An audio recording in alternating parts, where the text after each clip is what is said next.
ಶ್ರೀ ಕಾಮಾಕ್ಷಿ ಸ್ತೋತ್ರಂ.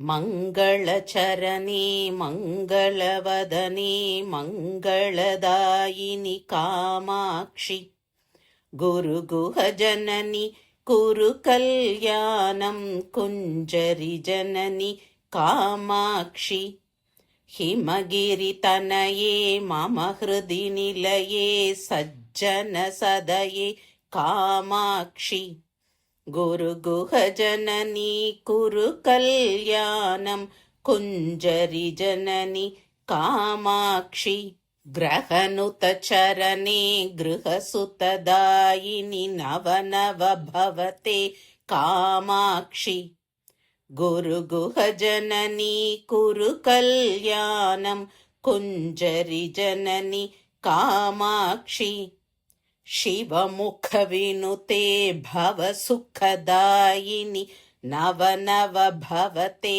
ಕಾಮಾಕ್ಷಿ, ಗುರುಗುಹ ಜನನಿ ಕುರು ಕಲ್ಯಾಣಂ ಕುಂಜರಿ ಜನನಿ ಕಾಮಾಕ್ಷಿ, ಭಕ್ತ ಸುಮಾನಸ ತಾಪ ವಿನಾಶಿನಿ ಮಂಗಳದಾಯಿನಿ ಕಾಮಾಕ್ಷಿ, ಗುರುಗುಹ ಜನನಿ ಕುರು ಕಲ್ಯಾಣಂ ಕುಂಜರಿ ಜನನಿ ಕಾಮಾಕ್ಷಿ, ಕೇನೋಪನಿಷದ್ವಾಕ್ಯ ವಿನೋದಿನಿ ದೇವಿ ಪರಾಶಕ್ತಿ ಕಾಮಾಕ್ಷಿ, ಗುರುಗುಹ ಜನನಿ ಕುರು ಕಲ್ಯಾಣಂ ಕುಂಜರಿ ಜನನಿ ಕಾಮಾಕ್ಷಿ, ಪರಶಿವಜಾಯೇ ವರಮುನಿ ಭಾವ್ಯೆ ಅಖಿಲಾಂಡೇಶ್ವರಿ ಕಾಮಾಕ್ಷಿ, ಗುರುಗುಹ ಜನನಿ ಕುರು ಕಲ್ಯಾಣಂ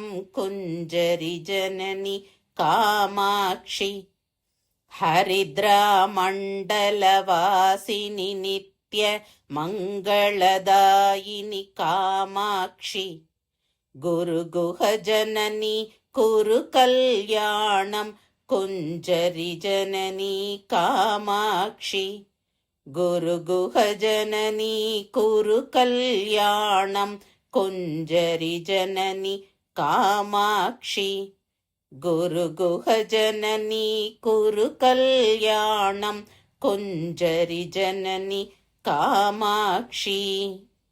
ಇತಿ ಪರಮಾಚಾರ್ಯ ಕೃತಂ ಶ್ರೀ ಕಾಮಾಕ್ಷಿ ಸ್ತೋತ್ರಂ ಸಂಪೂರ್ಣಂ. காஞ்சி மகாபெரியவா அருளிய ஸ்ரீ காமாட்சி ஸ்தோத்திரம் அம்பாளின் அருளை பெறவும் திருமண தடைகள் நீங்கவும் தை செவ்வாய் வெள்ளிக்கிழமைகளில் துதிக்கப்படும் ஒரு சிறந்த பக்தி பாடலாகும். மங்கள சரணே என தொடங்கும் இந்த ஸ்தோத்திரம் காமாட்சி அம்மனின் மங்களகரமான வடிவத்தையும் கருணையையும் போற்றுகிறது. இந்த ஸ்லோகத்தை பாராயணம் செய்வதன் மூலம் அம்பாளின் அருளால் மங்களகரமான நிகழ்வுகள் கூடி வரும். குறிப்பாக திருமண தடைகள் நீங்கும் என நம்பப்படுகிறது. கல்யாணமாகாதவர்களுக்கு வழி பிறக்கட்டும் என்று ஜெகத்குரு காஞ்சி மகாபெரியவா இயற்றி அனுகிரகித்த காமாட்சி ஸ்தோத்திரம் இது. ஓம் ஸ்ரீ மாத்ரே நமக.